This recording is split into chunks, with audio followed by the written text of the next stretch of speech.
Especially with something like The Passion that I did, the written word was very important because it was, you got all those books, the Bible, you've got the different Gospels and stuff that people are quite familiar with. For years, The Passion of the Christ has fascinated audiences around the world, not just for its dramatic scenes, but for the deeper layers many people never noticed. Recently, Mel Gibson sat down with Joe Rogan, sharing behind-the-scenes stories, hidden meanings, and insights that revealed just how much went into bringing this story to life. From the historical details to the emotional and spiritual depth, every choice in the film carried a purpose, often overlooked by viewers. Even decades later, audiences are still discovering new layers that change how the story is understood. So what is it that most people completely missed the first time they watched The Passion of the Christ? Join us as we dive into Gibson's story, exploring the truths and discoveries that shocked even Joe Rogan. The moment that stunned Joe Rogan. The conversation began in a calm way, but it did not stay calm for long. When Mel Gibson sat down with Joe Rogan on The Joe Rogan Experience, the talk quickly moved into deep waters. Gibson did not approach the discussion like a man promoting an old movie. He spoke as someone who still carries the weight of the story he once put on screen. As he explained why he created The Passion of the Christ and what he believes people fail to see in it, Rogan's reaction shifted from casual curiosity to serious attention. You could sense that this was no ordinary Hollywood conversation. Gibson carefully explained that, for him, the film was never designed as simple entertainment. He said he sees the gospel accounts as rooted in history, not just religious tradition. In his view, the events surrounding the life, suffering, and resurrection of Jesus are not legends meant to inspire feelings alone. He believes they describe real moments that happened in time. Rogan, who is known for questioning bold claims, listened closely as Gibson spoke about historical writings outside the Bible that mentioned Jesus and early Christians. Instead of brushing it aside, Rogan leaned into the discussion, clearly intrigued by how strongly Gibson stood behind his position. What seemed to surprise Rogan most was the depth of Gibson's conviction. Gibson described how he chose to film in ancient languages like Aramaic and Latin. He explained that he wanted the audience to feel transported back to that era. He did not want modern speech to weaken realism. For him, authenticity mattered more than comfort. Rogan appeared struck by the risk involved. Making a big-budget film in languages most viewers do not understand sounded almost impossible by Hollywood standards, yet it worked. Gibson also touched on the resistance he faced before the movie was released.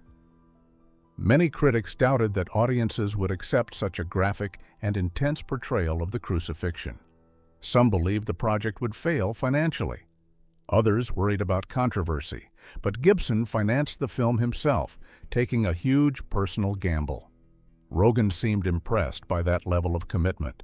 It was not just creative risk, it was financial and personal risk too. As the discussion deepened, Gibson returned to a central idea.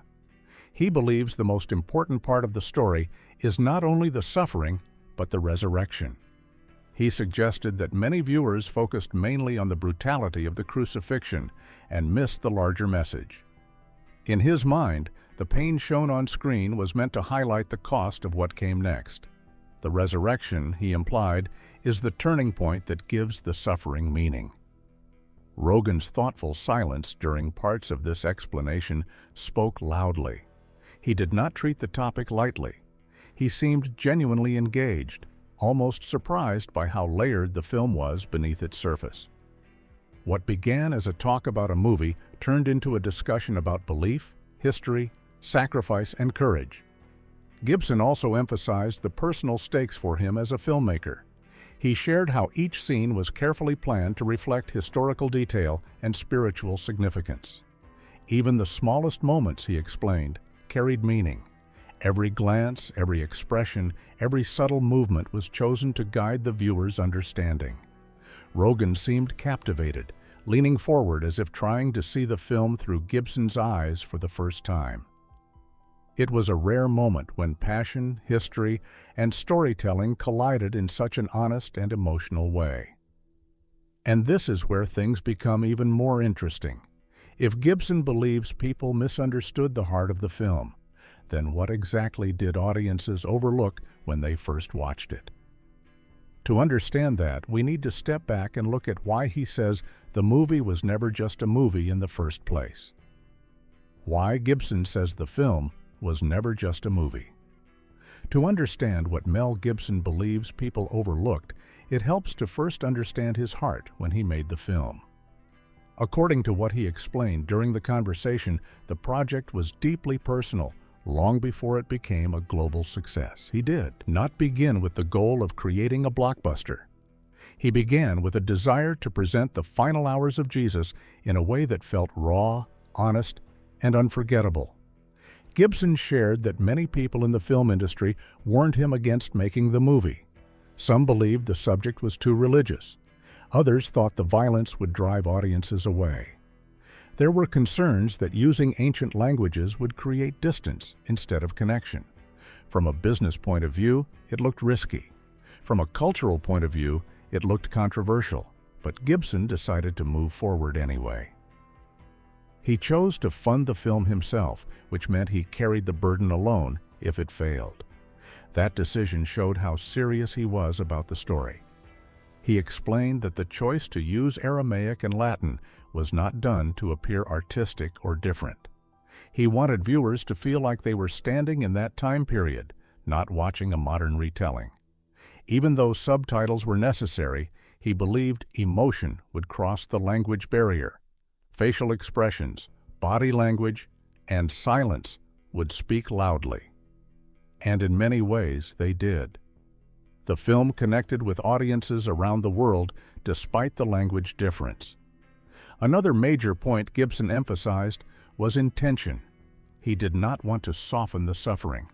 He believed the brutality of the crucifixion needed to be shown in its harsh reality. In his understanding, the depth of pain reflected the weight of the sacrifice. If the suffering looked small, the meaning might look small too. While some critics felt the violence was overwhelming, Gibson saw it as truthful to the historical method of Roman execution. His goal was not to shock for entertainment, but to show the seriousness of the moment. Joe Rogan seemed especially attentive when Gibson spoke about how the film's message was often narrowed down to only the physical pain. Gibson suggested that many viewers left the theater remembering the blood and the lashes, but missing the spiritual meaning behind it. For him, the crucifixion was not the final note. It was part of a larger story that points toward hope. The resurrection scene at the end, though brief, was placed there intentionally as the true victory. Gibson also discussed how faith-based stories often face heavier criticism in Hollywood compared to other genres. He expressed that openly portraying Christian belief can bring unique resistance. Yet despite the obstacles, the film became one of the highest-grossing independent films ever made. That outcome surprised many in the industry. It showed that audiences were willing to engage with a story centered on faith when it was told with conviction. By the time this part of the conversation unfolded, it became clear that Gibson was not defending a movie. He was explaining a mission. He wanted viewers to look again, not just at what they saw on screen, but at why it was shown that way. And this raises an important question for us. If the suffering was meant to point to something greater, and if the resurrection was placed as the true climax, then what specific details did most people pass over without realizing their deeper meaning? To uncover that, we need to look closely at the small moments inside the film that carried a much bigger message than we first thought. The details audiences overlooked. Many viewers walked away from the film remembering the pain, the whipping, and the long walk to the cross. Those images were powerful and hard to forget. But according to Mel Gibson's explanation, some of the most meaningful parts were hidden in smaller moments that passed quickly on screen. One of those moments appears right at the beginning in the Garden of Gethsemane. Before any soldier touched Jesus, there was an intense spiritual struggle.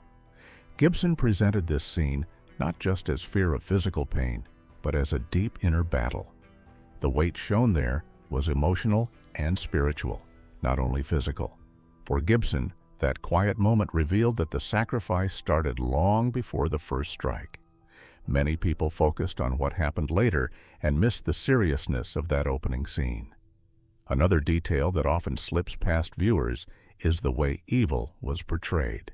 The character representing Satan was not shown as loud or monstrous in a typical way. Instead, the presence was calm, watchful, and unsettling. This choice was intentional.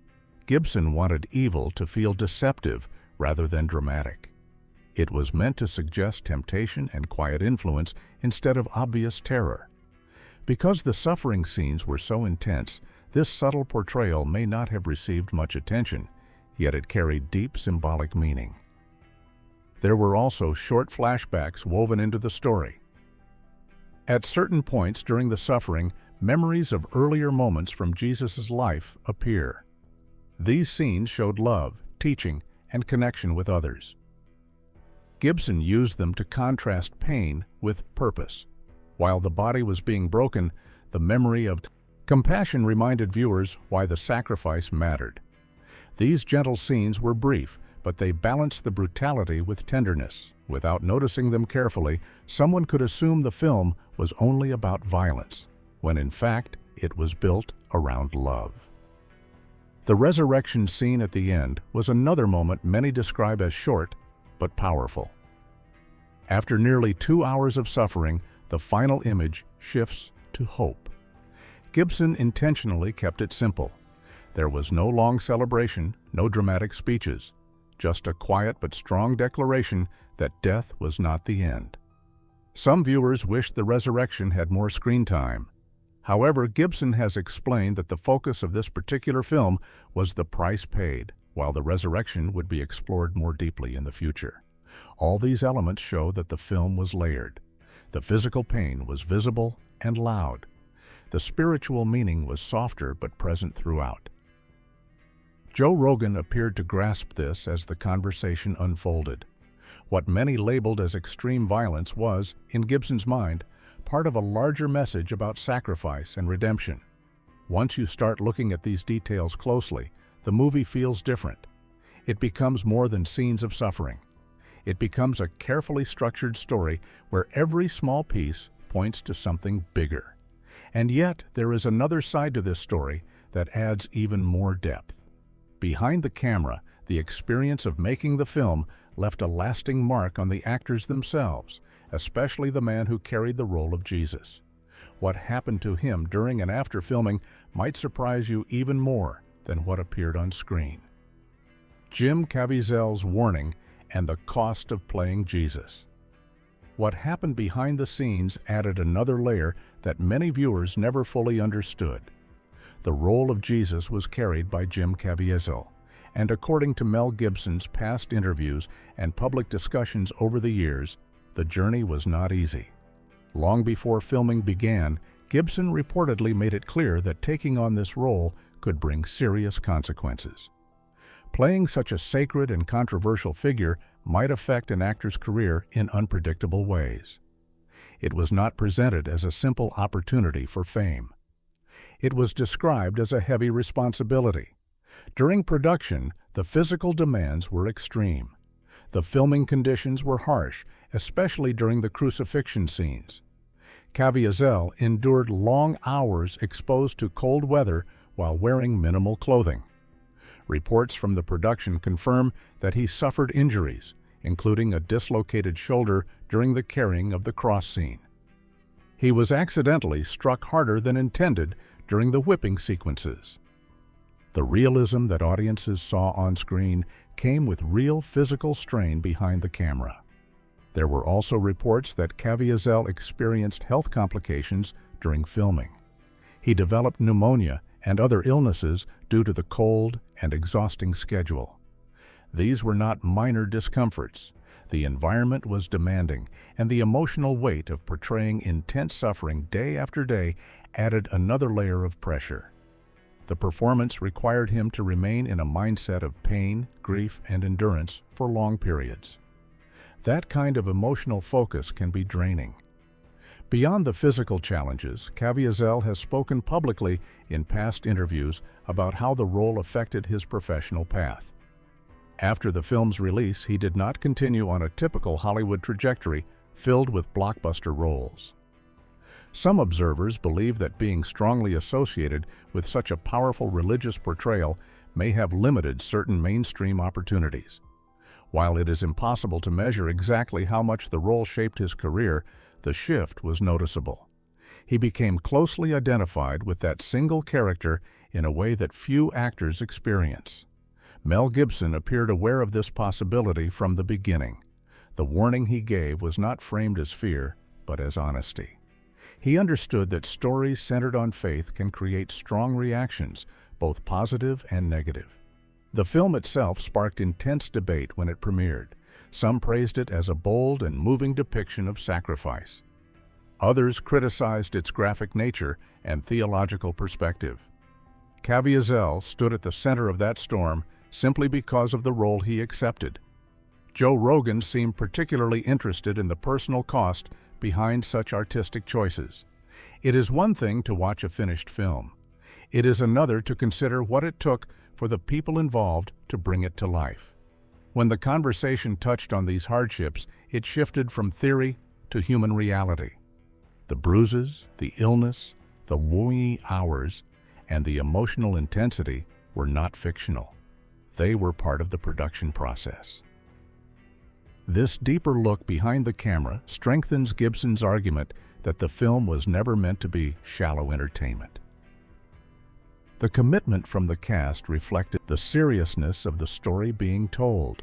Every scene required endurance, not only from the character on screen, but from the actor portraying him. And yet, even with all this effort focused on the crucifixion, Gibson continues to emphasize that the story does not end there. If the suffering was only one chapter, and if the resurrection carries even greater meaning in his view, then the next step in this journey may change how audiences interpret everything they have already seen. The sequel and the resurrection. Even after all the pain shown on screen and all the sacrifice behind the camera, Mel Gibson believes the story is still incomplete. During the conversation, attention slowly turned toward what he plans to explore next. He has confirmed for years that he is developing a sequel centered on the resurrection. This upcoming project, often referred to as the Resurrection of the Christ, is intended to focus on what happened after the crucifixion. Gibson has explained in multiple interviews that the resurrection is, in his view, the foundation of the Christian faith. Without it, the suffering would simply be a tragic ending. With it, the meaning changes entirely. That belief shapes how he sees the original film. He has suggested that some viewers left the theater overwhelmed by the brutality and missed the victory that followed. The final moments of the Passion of the Christ included a brief resurrection scene, but it was short and quiet. Gibson has indicated that the sequel will bring that event to the center rather than keeping it in the background. What makes this next chapter especially interesting is Gibson's description of its scope. He has shared that the story may not unfold in a simple, straight timeline. Instead, it could move between different realms and moments, exploring both earthly events and spiritual dimensions. He has mentioned concepts such as the period between the crucifixion and the resurrection, which Christian tradition sometimes describes as a mysterious spiritual interval. While details remain limited, he has made it clear that the project aims to handle these themes carefully and thoughtfully. This direction suggests that Gibson wants audiences to look beyond physical suffering and consider deeper spiritual questions.